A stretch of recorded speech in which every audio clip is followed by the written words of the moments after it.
Welcome. This is the Public Works Podcast. My name is Joseph Blackman, and today we got a real treat for you. Her name is Cavender, and she is the CEO and founder of Dig Deep Research out of Denver, Colorado. Tia, say what's up to everybody.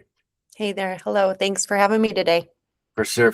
So I got wind of Tia. A good friend of mine, Emily, had you on her podcast, and you got something good going on. I want to talk more about it. So, CEO and founder of Dig Deep Research, give us a 30,000-foot view of what Dig Deep Research is. We are a small a boutique consulting firm that helps public clients find funding for water and infrastructure projects. So those big, expensive capital improvement projects that cities do or communities do, we help find funding for that so that they don't have to, so that they can offset some of the costs and that they're not all placed on the burden of the ratepayers. For sure. And when you say boutique, do you work with like the rural system that has like 18 people in the population all the way up until the metropolitan of 800,000? Like what's kind of the sweet spot that Dig Deep Research lands at? We can work with communities of all sizes. The sweet spot that we find is like 10,000 to 50,000. Okay. Communities of that size tend to be nimble enough to be as responsive as they need to be to take quick action and not get buried in bureaucracy. So Stop it. Yeah. It's interesting, like that sweet spot. Even in my business, I kind of had to find out where I could dance at, like at the party, because some of the larger municipalities have this in-house. They can find whatever grant. They have grant writers in-house. They have people who go out and find the federal funding and all this in-house. And then there's even too small of a utility, too small of an agency where they don't even have the capacity to think this way. They're like 20 years behind on a legal pad, and they're just trying to figure out like what to do in the next 30 minutes. So have the foresight. So it's interesting, like hearing the sweet spot that you land in. Give us kind of the trajectory of Dig Deep Research, like when it was founded, and then kind of the why it was founded, and then what the first couple of the use case studies were like. Mm-hmm. Yes. So we were founded in 2010. So we're 16 years ago. And really the reason I founded the Dig Deep then was because I saw a gap in the marketplace in terms of having expertise for not only finding funds for capital projects, brick and mortar projects. Those are harder to fund, but construction grants in general, and figuring out how to make them as competitive as possible. So one of the strategies, for instance, that I've used since the beginning was incorporate research or a research component into your project, your boring capital project, that suddenly it becomes something that is more compelling and is easier to fund, because the funding agencies want to see, say replicable models built, or they want evidence that a new technology is just as effective as the old technologies. So that was one of the reasons why I started it, is because I saw the need for that, because it's important to be compelling enough to beat out the competition. Yeah. Most of the time we go in thinking, oh, this project is eligible. Look, on paper it looks great, without recognizing that there are 300 other eligible projects that are competing for the same 30 spots. Yeah. So that's why we started. Interesting. For all those potential entrepreneurs out there, what do you say to them, to where they're sitting at a job right now and they find, like you said, you find that gap in the market. You find that, nobody's solving for this right now. Maybe I could solve for that. What do you say to them to maybe tease it out, test it out, like while they're still employed, and even right before they take the leap of faith, and then also to take that leap of faith? I would say to pay attention to like what questions you're getting, Mm, or one of the reasons why I was able to kind of recognize, wait a second, we're on to something here, is because I went and did one conference or one presentation for a construction grant for a hospital at a conference, and I just kept getting flooded with inquiries after that really? to speak at other conferences. So I felt like that was an indicator that I certainly wasn't looking for. I'm always collecting data Yeah, at, yeah, yeah, all the time. So I didn't go out looking to collect that data. It just happened. And so I thought, there really aren't very many resources out there. Most of the resources out there specific for grants to help people are more for like introductory grants, or they're for educational institutions, they're for nonprofits, universities. They're not intended, or the information out there is not intended or tailored to be specific for construction projects. And that's critical, because things can go awry very easily. yeah, yeah. The When you talk about the research side, it's a part of your company name. Was that intentional? Because like you said, if somebody can attach a research component to their project before submittal, that it makes it more juicy and more, not to say clickbait, but it makes it more attractive to those who are granting the money. Is that intentional of the whole research side? No, not necessarily. It is a component of our overall mission or approach, but it's more about really what we do. People assume that we're grant writers. We're not grant writers. We actually are project planners. And so what we do is we research the funding patterns and the funding trends that are out there, and then help identify what needs to be added to a project to make it as fundable as possible. So the research from our perspective is more about understanding the grant program itself, to make sure you're not chasing after a grant that you really have no business going after, because you're not competitive enough to win. Is that common? Oh, yes. Really? Yes. In Okay. fact, I joke that half of my job is talking people out of going for a grant, because they're just not competitive enough.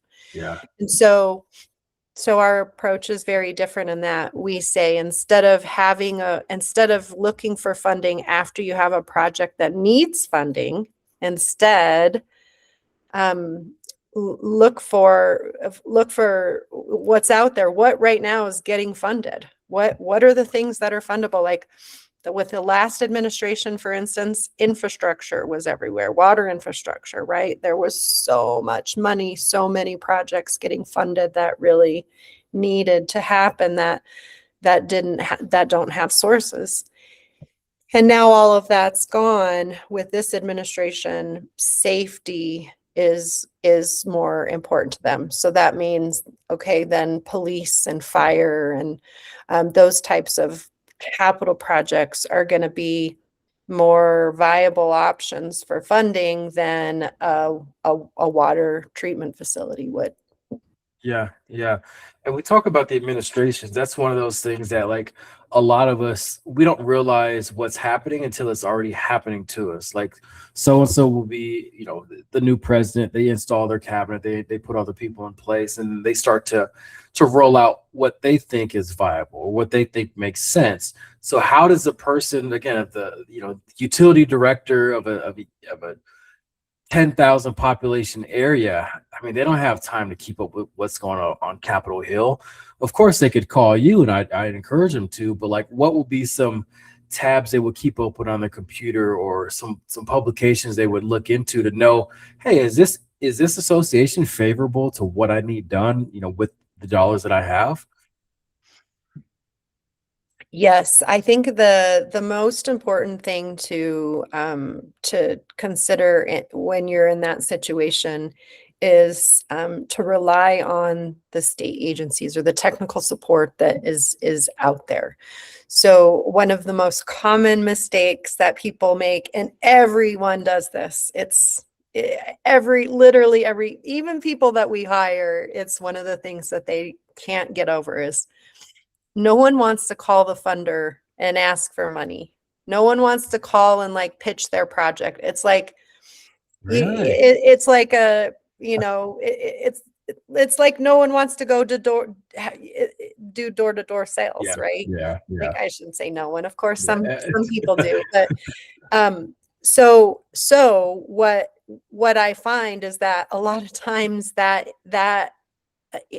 resource is there. Those funding agencies are there wanting to help people, but because people are so uncomfortable about reaching out and asking questions or asking for money, then they just don't do that enough. So that is something that I would encourage people to do is don't be afraid to call the people who you see their names on these program and grant program announcements.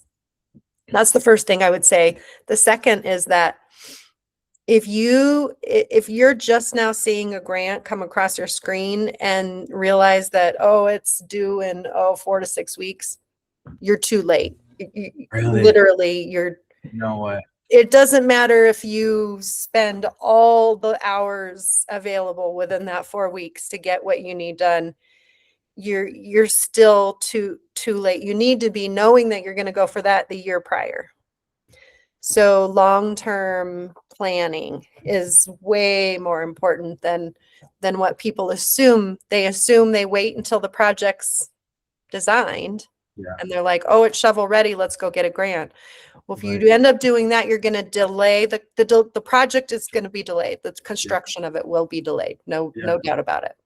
Interesting. And I've heard that concept before of running it all concurrent. You're getting the grant ready while you're pretty much putting the project together, not getting it shovel ready.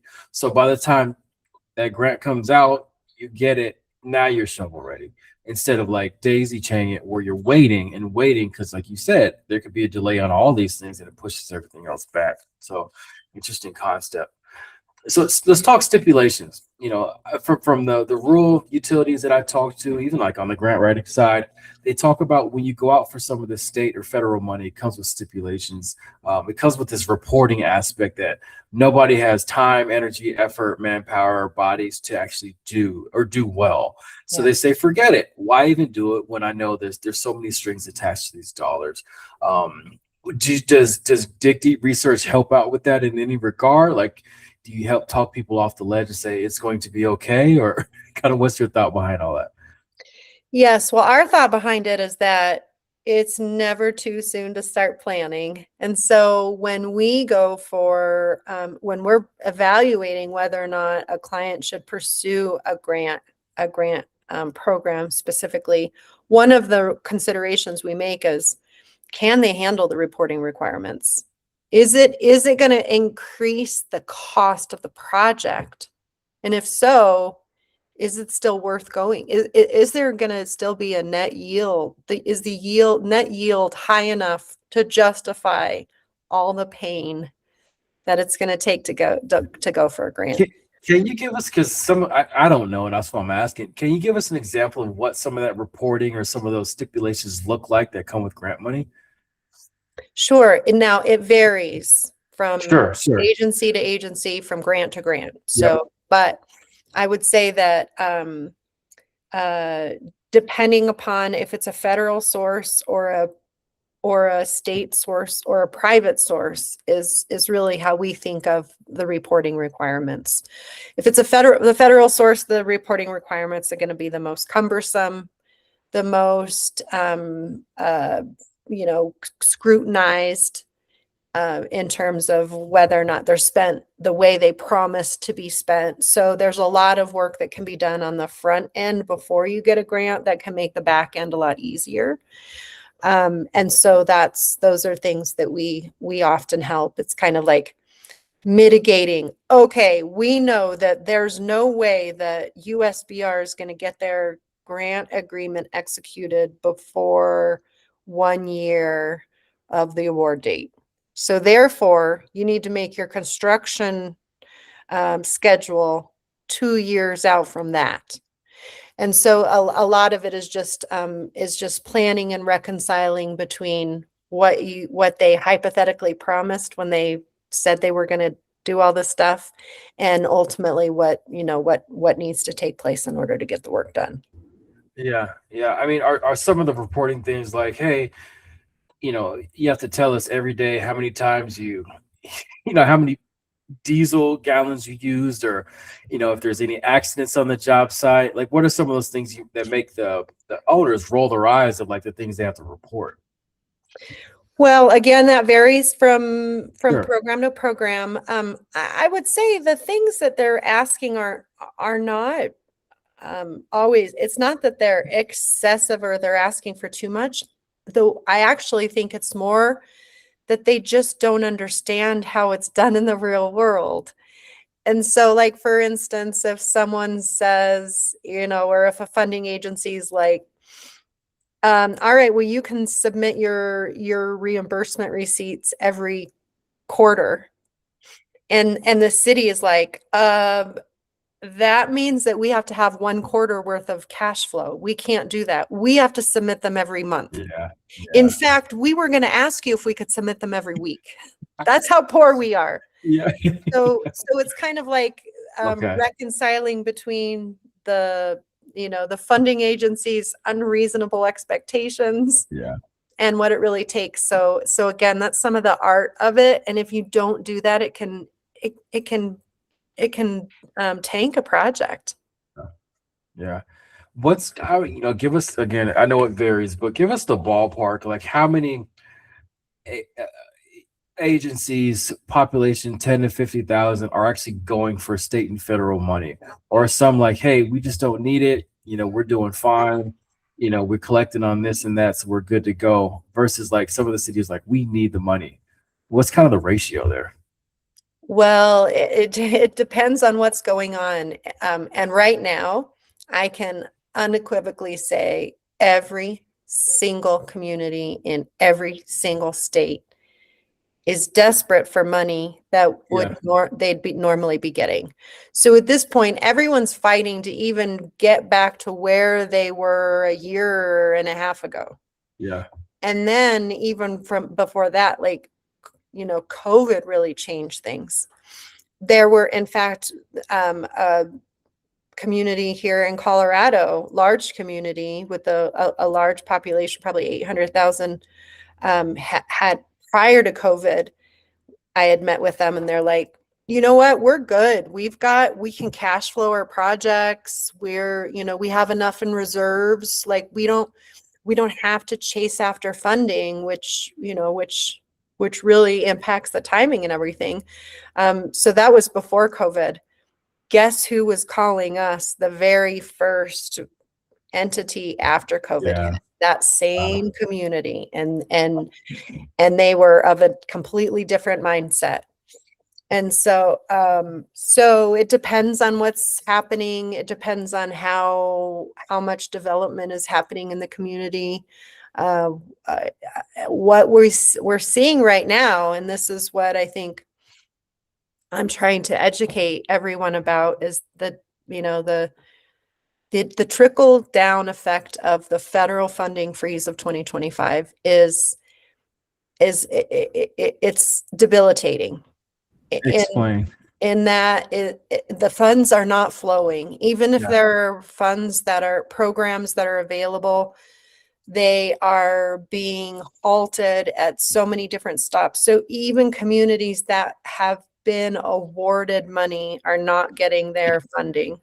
Wow. Um, and so there's so many things that are tied up in the legal, in the legal black hole for essentially the federal government is breaking the law right now in a lot of different ways. And so until or unless a community sues or takes the federal government to court, they're not getting the funding that was promised to them. And so Wow.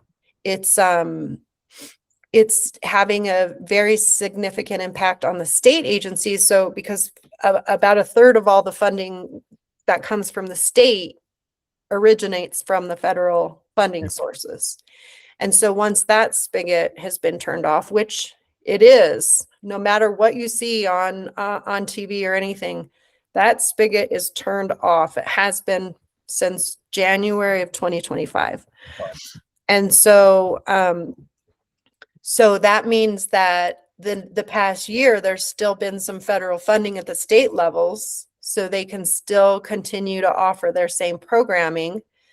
But already we're seeing states pulling back and changing all of their grant programs because they have no choice. They have to shift funds to make up for what they're not getting in help from the federal government.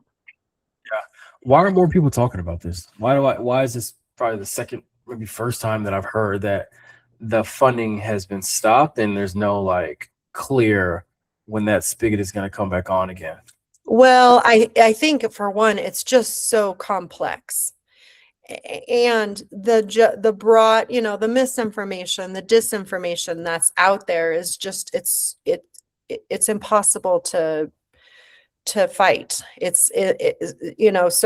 So I think that's part of it. I also think part of it is that it's really easy for people to say, oh, well, federal grants they're back. Everyone's like, oh, they're making all these announcements about federal grants.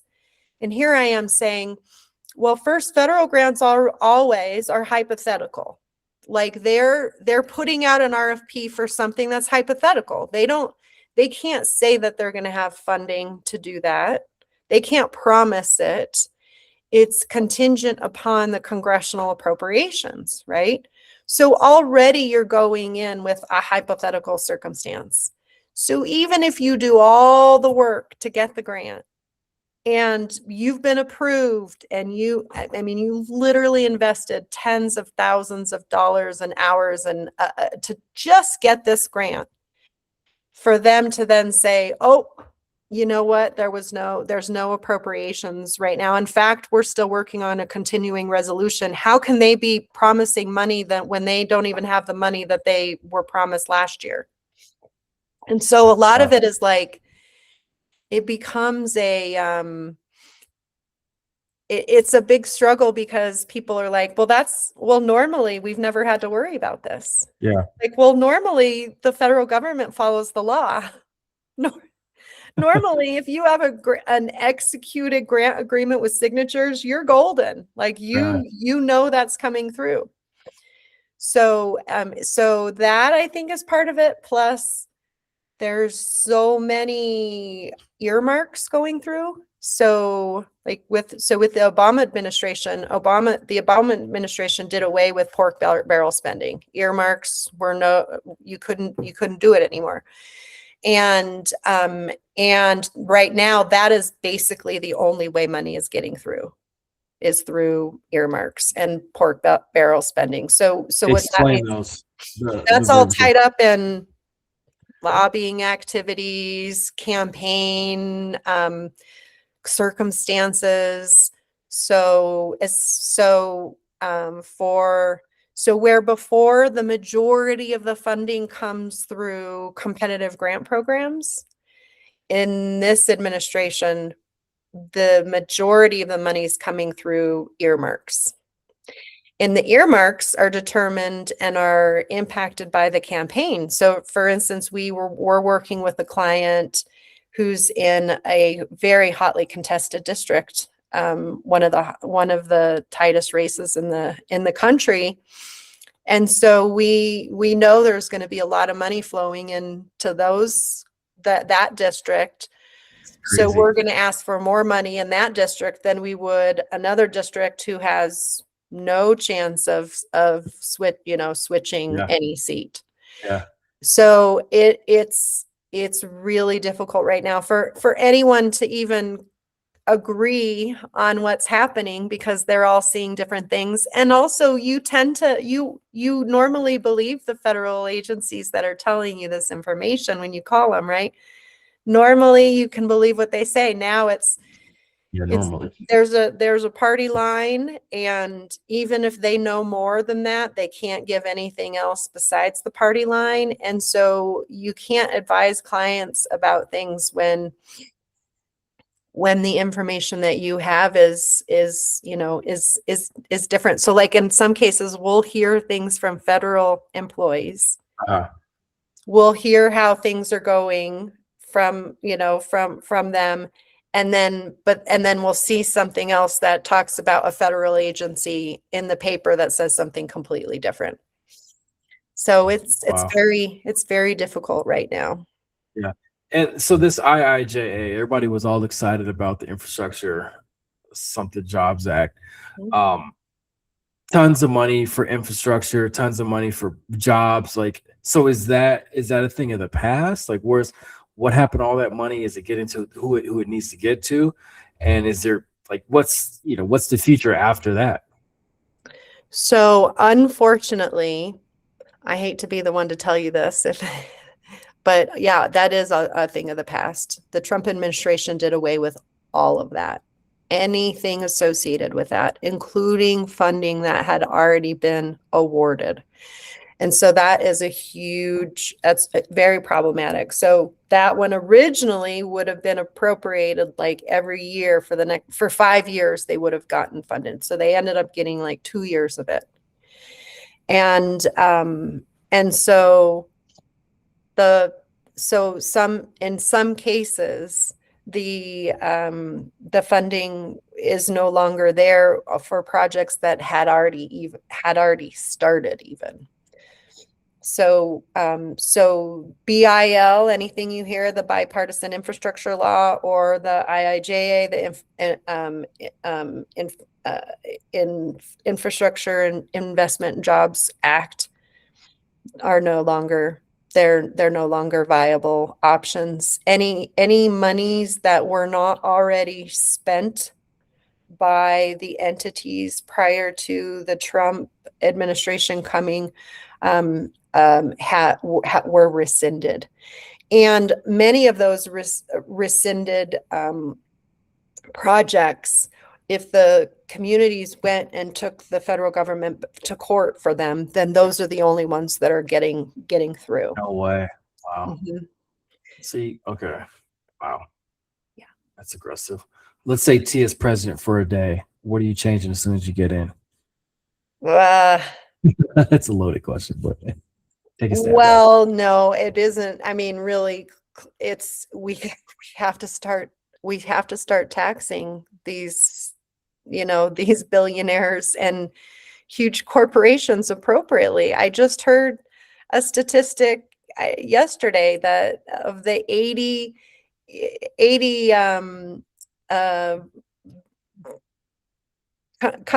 companies right now that made over $1 billion, none of the 80 were even paid any income taxes.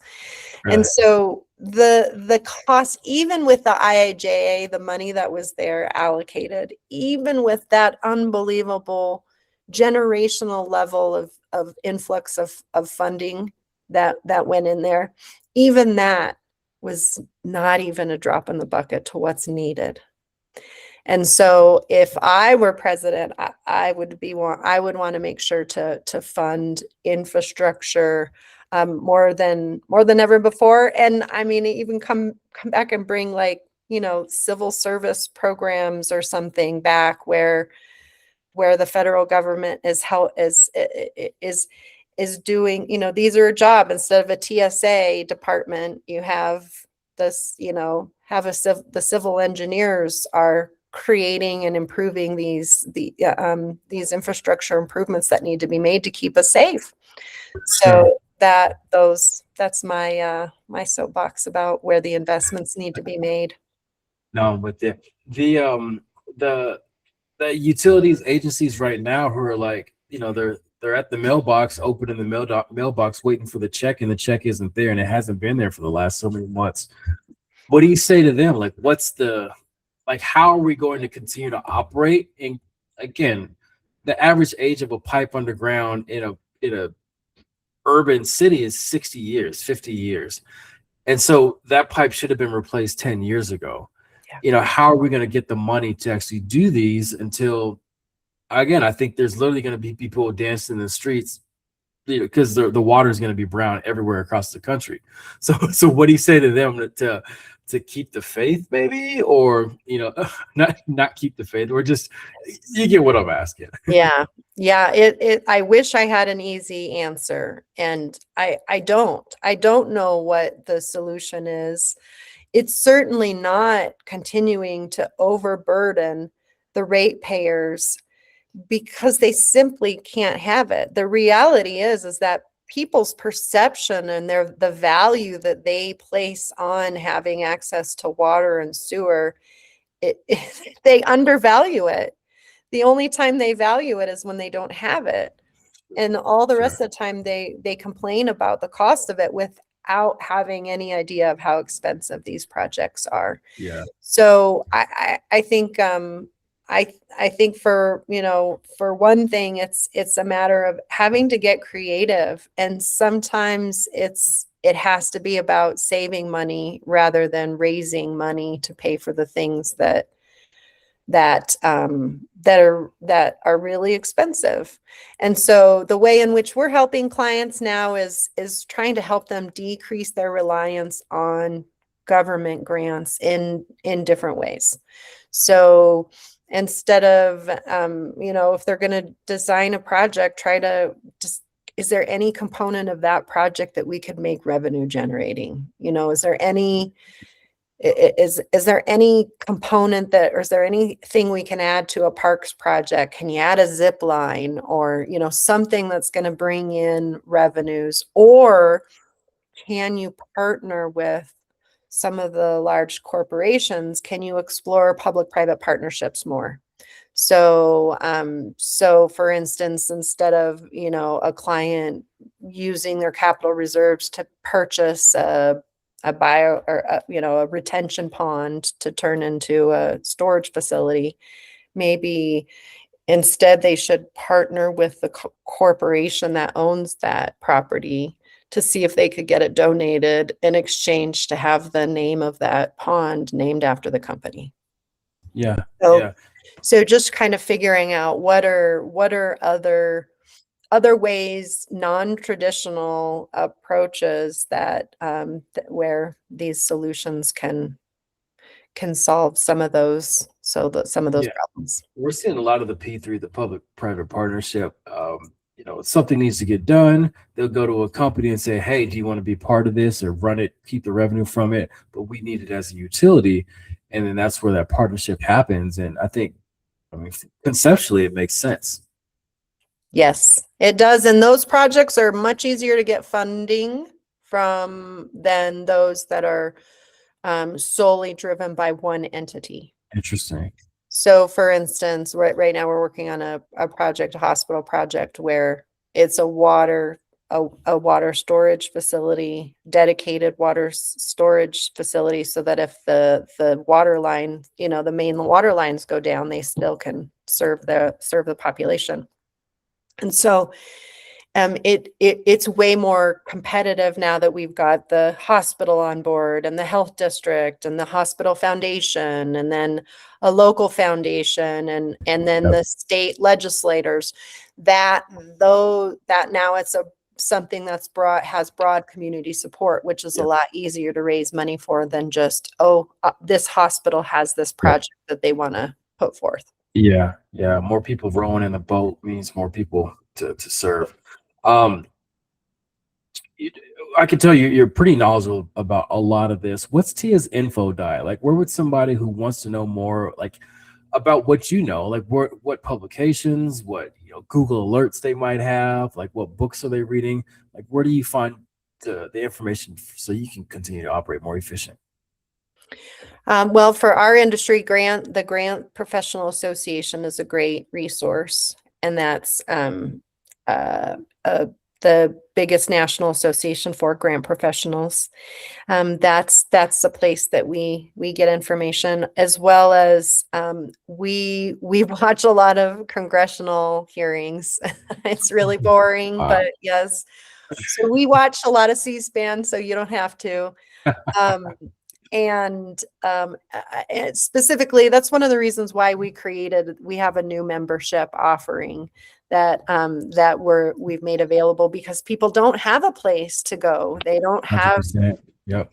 have a community to go to say, hey, am I taking crazy pills? They told me this was okay, and now it's not. Like, just to be able to get input from grant professionals. And so so that's a resource that we created because we see a need for that. And that more information about that could be found on our website, digdeepgrants.com /membership. And that has our membership offerings there.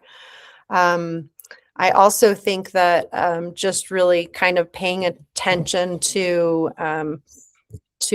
the vote, when votes are important, right? It's more important now than ever before to use like 5calls is a great app to use, so that if you're in a district that could make a difference, to be able to call your representatives and speak your mind. That's more important than ever before. So that's another resource that I would advise people pay attention to. Yeah. Interesting. Okay. Well, this has been great. Anything we didn't talk about that we should have covered? Any questions you normally get that I didn't ask you? I would just love to know what is behind there. It looks like some kind, behind you. What's that black thing with the blue? Oh, it's symbiotic with I do video, so it's a video rig. You put a camera in there. Yeah. Got it. I appreciate that, though. Yes. First person to bring it up on a show. So. I thought, I wasn't sure if that's what it was. My daughter's she's a film student. She's in film school right now in college. Okay. We got a lot to talk about. So yeah. Good stuff. Well, Tia, thanks for hopping on the podcast today. Thanks you for sharing your wealth of information knowledge with all the listeners. To all the listeners, make sure you share this with somebody who you think needs to hear it. Share this with somebody who's like, they're scratching their head in regards to finding funding, or they're just trying to figure out what's going on Capitol Hill, or every time they put on C-SPAN, they fall asleep, because Tia does not fall asleep during C-SPAN. Tia, drop your links. Where can people find more about you at? digdeepgrants.com, as well as you can also hit me up on LinkedIn, and my phone number is also on our website, and anyone can email me at tia@godigdeep.com. Sweet. Well, Tia, thanks for hopping on the podcast. To all the listeners, once again, thanks for tuning in. This has been a Public Works Podcast.